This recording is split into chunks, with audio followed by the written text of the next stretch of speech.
আসসালামু আলাইকুম রহমতুল্লাহ। ইদানিং বাংলাদেশে মসজিদকে কেন্দ্র করে কয়েকটি ঘটনা ঘটে গেছে। এর মধ্যে রয়েছে বাংলাদেশের সুপরিচিত একটি রাজনৈতিক দল বাংলাদেশ জামায়াতে ইসলামী কর্তৃক মসজিদ কমিটিকে সতর্ক করে দেয়া একটি চিঠি যে মসজিদে কোনো রাজনৈতিক আলাপ আলোচনা চলবে না। এই চিঠিকে মসজিদের খতিব সাহেব জুমার খুতবার মধ্যে সকলের সামনে ছিঁড়ে ফেলেন। এটা হচ্ছে একটি ঘটনা। আরেকটি ঘটনা হচ্ছে সেই একই রাজনৈতিক দলের ছাত্র সংগঠন বাংলাদেশ ইসলামী ছাত্র শিবির নোয়াখালী সদরের একটি মসজিদে কোরআন প্রশিক্ষণ দিচ্ছিলেন। সেখানে বাংলাদেশের আরেকটি রাজনৈতিক দল বিএনপির একটি অঙ্গ সংগঠন সেখানে হামলা চালায়।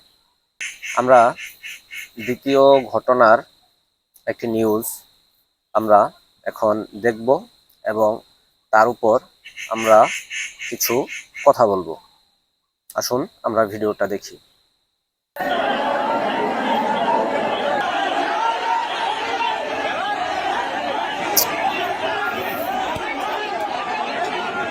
দেখুন, এখানে বলা হচ্ছে যে মসজিদের মধ্যে একটি কোরআন প্রশিক্ষণ অনুষ্ঠান চলছিল। সেখানে কয়েকবার হামলা করা হয়েছে ওই রাজনৈতিক দলের অঙ্গ সংগঠনের ব্যানারে। এটা হচ্ছে মূল ঘটনা। এখন আমার কথা হচ্ছে, যদিও যারা এই কোরআন প্রশিক্ষণটি পরিচালনা করছিলেন সকলেই একটি রাজনৈতিক দলের সঙ্গে সম্পৃক্ত, কিন্তু তারা যে কাজটি করছিলেন সেটি কিন্তু খুব ভালো একটি কাজ করছিলেন।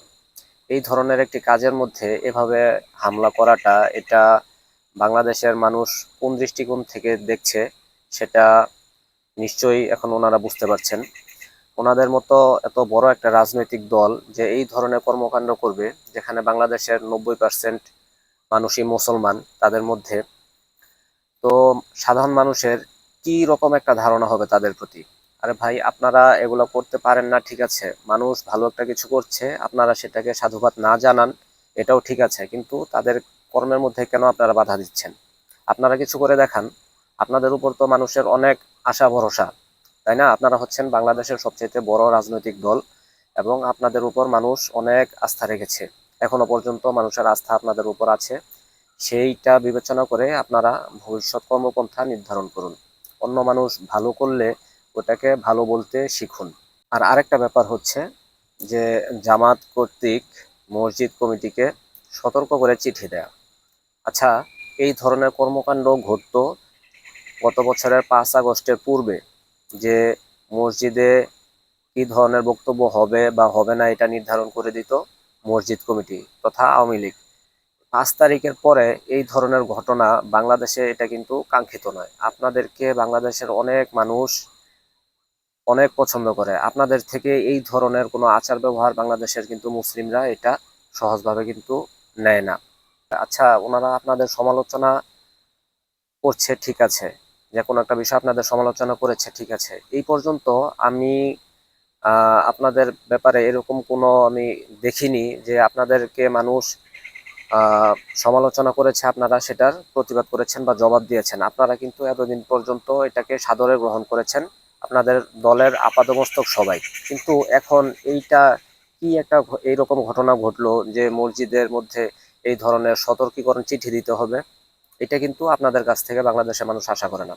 আশা করছি আপনারা এটা বুঝে ভবিষ্যতে আরো ভালো কিছু বাংলাদেশের মানুষকে উপহার দিবেন। আসসালামু আলাইকুম রহমতুল্লাহ।